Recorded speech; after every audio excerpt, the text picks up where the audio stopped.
friends, this is going to be my Glee cap for Season 3, Episode 12, The Spanish Teacher.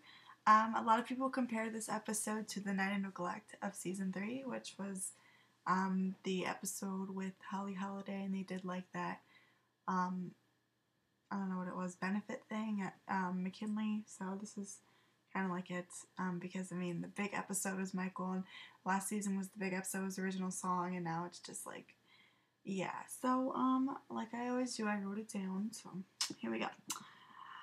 People are complaining that Will's teaching is bad and stereotypical to the Latin culture.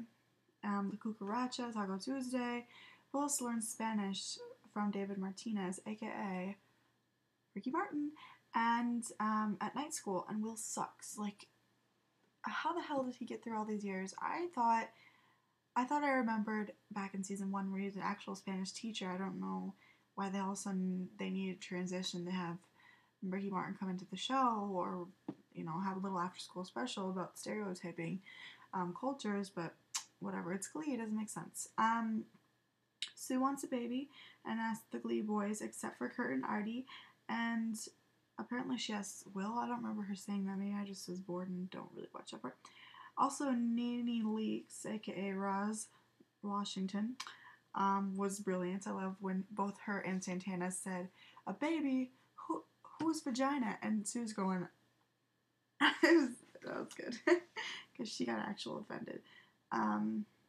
Sexy and I Know It, and some of it in Spanish, was so embarrassing. Like, I saw it like last week when it was exclusive, you know, out, and I watched it with my friends, and they were even, I was just like, this is a show I watch, and I'm showing my friends this crap. I hate the original. I hate Sexy and I Know It. Like, I just do not like that song. And then Glee doing it with the Spanish, and it's just like, I can't. But everyone was melting from Ricky Martin. Even Chris Colfer said he was totally acting, and that he was so attractive. And it's just, I love when Chris Colfer talks about his attraction to men. It just does things to me. And so even Artie, that was the funniest part, I think, in the whole, well, one of the funniest, best parts in the whole episode, when Rachel and Sugar were like, cutest smile, and he's like, ever. Ricky Martin's even turning straight guys gay. Kurt throughout the scene was hilarious. He was aroused when, Kurt was like, oh God, please, yes. I love you, Kurt. You're so funny. I love that, I don't know, it was just so funny and appealing. And then, Finn's body rolls was just, it was like a whole entire roller coaster of just like, what the hell? And, Kurt spreading his legs, SOS, please someone send me some help because I'm dying over here from Chris Colfer. Death by Colfer, I'm just saying. Sam Mercedes was cute. I thought Sam was very adorable in this episode. I love his affection for Mercedes. I mean, they're kind of like the Klaine of season 3, where it takes forever for them to get together. But, you know, obviously they were been together before. It's a little bit different. I'm just saying, it kind of reminds me where the pacing takes forever. But I love Sam's hair in this episode. It just looks so good. I just, like, keep it like that way, Evans. Just keep it.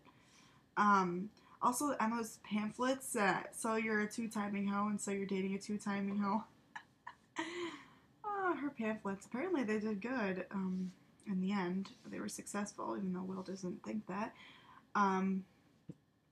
Also love when Sam tweeted about Mercedes smelling good, and he won't stop till it's trending. It was funny. The Cheerio Crump number was awesome, but it was really random. I don't know, I just, like, what the hell? I guess it was just some way of the show that Roz was good at dance numbers and the badonkadonk. This episode was just so random. I can't even, like, review it correctly. I never can review Glee episodes correctly. The Kurt, Rachel, Mercedes, as I like to call them from somebody else told me, Humbleberry Jones. The sleepover was so adorable. I think Kurt is the cutest person in the whole wide world. Oh my God, he looks so cute with his hair and his little pajamas, and he was stuffing his face, and it's just like, I'm gonna cry because he's so cute. And, oh my God, just shut up. What about Liana? He's the cutest person ever. I just can't. I love him. And, you know, they're periods are there at the time of the month, it's like, you are the most perfect person in the whole world. Kurt stand for life. And then Kurt and Mercedes don't want Finn and Rachel to get married. But Kurt didn't say anything, and Rachel asked him what if Blaine proposed to him that day. That's the thing, people are being really assholes about this. Like, why are you being so hypocritical if you're fine with Kurt and Blaine getting married, but what about Finn and Rachel? I don't want Kurt and Blaine to get married either. I think they'd be great if they got married years down the road, but if Blaine proposed right then and there, I would be like, oh my god, because they're my OCP, but I'd be like, oh my god, don't get married yet, you're way too young. And I just think that they should wait, just like Finn and Rachel should. I don't think that Finn and Rachel should not get married in the future. I just don't think they should get married right now or elope or whatever. They should just wait. They're still kids, and I would still freak the fuck out if if Blaine proposed or Kurt proposed to each other. It's just like, I don't know, but that moment was adorable. They still brought up Blaine in this episode, even though it wasn't there. Just like, and they all have boyfriends in that scene, like last year with the Valentine's Day when they're all having a sleepover and none of them had boyfriends, and now they all have boyfriends, and it's just so cute. And their little dilemma talking about Twilight, just like my emotions, because now they all have boyfriends, and I love it.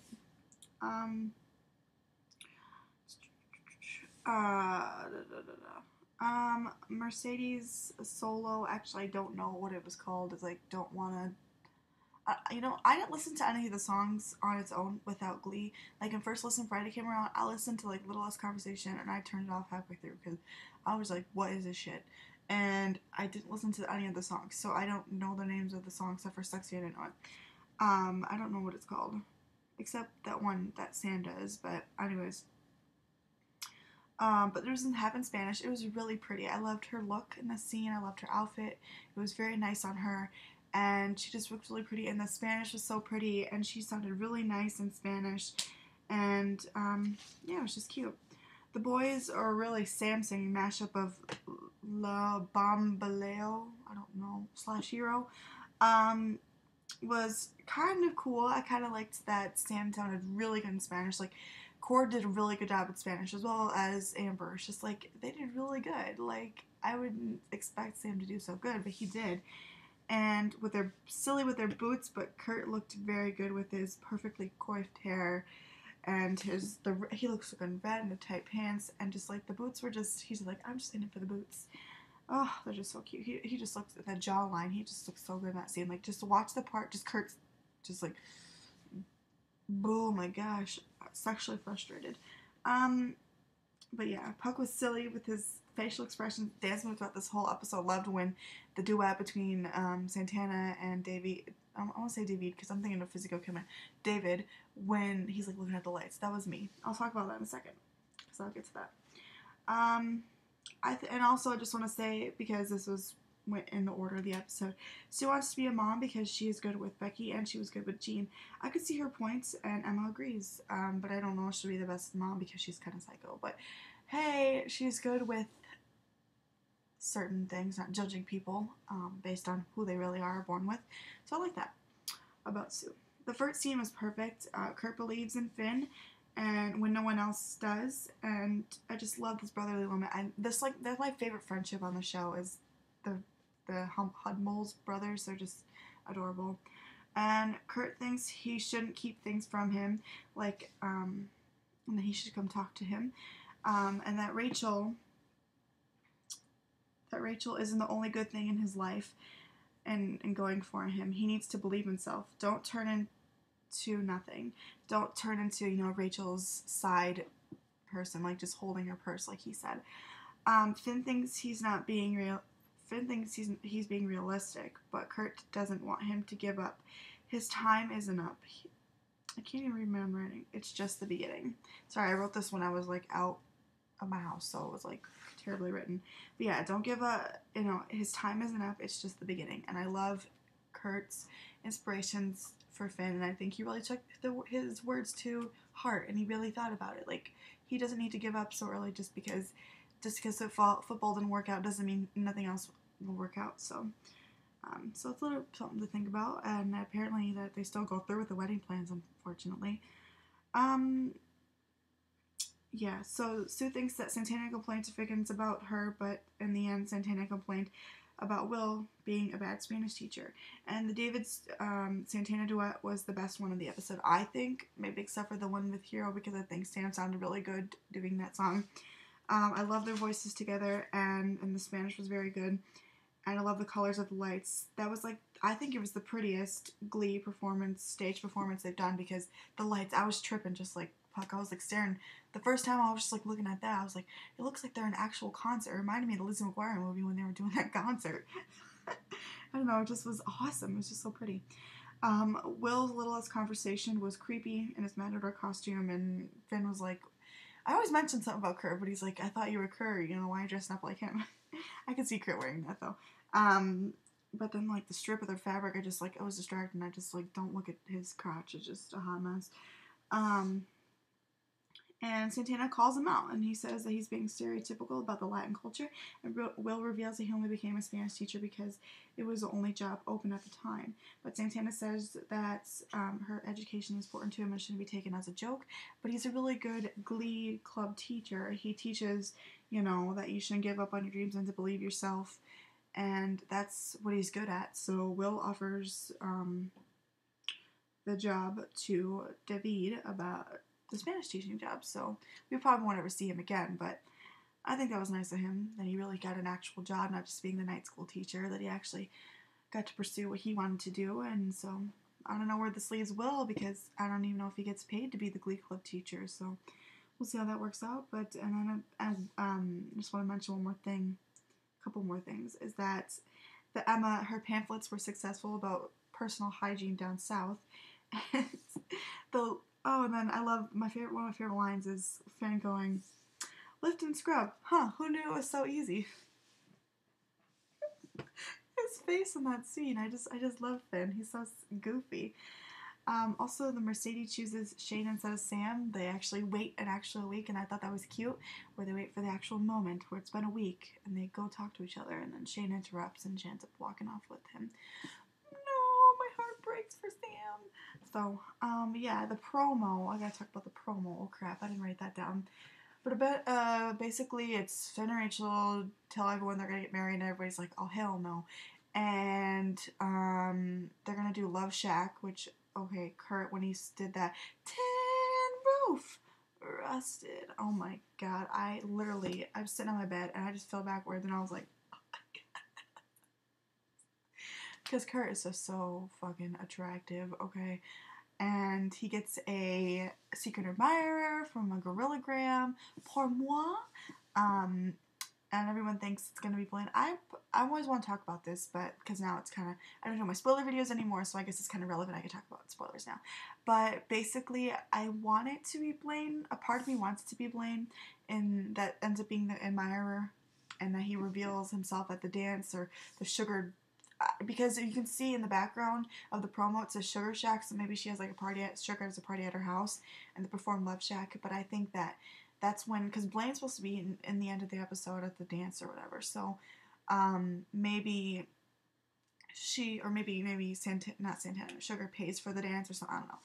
But maybe he like reveals himself at the end that he was the admirer and he's back, you know, McKinley, after his eye crap. But I want it to be someone else besides Blaine, and I don't want you to get the wrong way about this.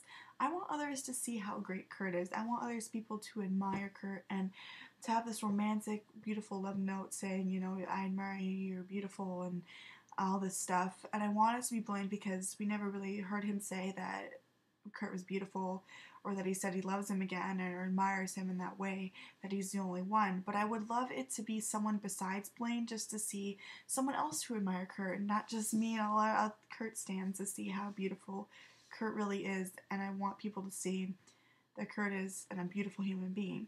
Not that I don't want it to be Blaine, because, and if it is someone else besides Kurt, and if it's a boy, I want him to say to the admirer, you know, thank you, but I already have somebody else, and I'm in love with him, and that kind of stuff. I want more Klaine development from both ways, because either way, if it wasn't Blaine that was the admirer, he could always end up, you know, letting that person down and saying he's in love with Blaine. But if it is Blaine, then it's adorable, but I still kind of want Kurt to be the one that says his love for Blaine, not just Blaine expressing his love for Kurt, because, you know, Blaine was the first one to say I love you, just like that. I just want them to have equal kind of things, and I just want, I don't know, I just want somebody to have a crush on Kurt besides Blaine. I just would love that, and just life as a Kurt stan. This is just me. So that is my recap for the Spanish teacher. Next week, I'm very excited because the Valentine's Day episode is going to be amazing. And Samuel from the Glee Project is going to be there, and Rachel's dads. Oh my gosh, Jeff Goldblum. And oh my gosh, it's just going to be a really great episode. And I hope that even though Blaine will be there till the end, that it'll incorporate some Klaine action and some Kurt lovin', and I'm just really glad. Oh, and then Britannia kissing. I'm not a big Britannia shipper anymore, but I'm still happy for them, and they do it right in the middle of the hallway, and that just excites me. Apparently Rory and Artie fight for Sugar, and it's just like, yeah, whatever for that, but Samuel from the Glee Project is going to come on the episode. That's crazy. I didn't know he was coming so soon. I thought he was going to be near the, end, but apparently they do Stereo Hearts from Gym Class Hero / Adam Levine. Oh my god, I'm so excited. This episode is just going to be amazing. So, I just keep rambling, and like only half of this was the actual recap, and the rest of it was just me blabbing about the next episode. But I will talk to you guys later. Thank you for watching, subscribing. Follow me on Tumblr, colfsex@tumblr.com.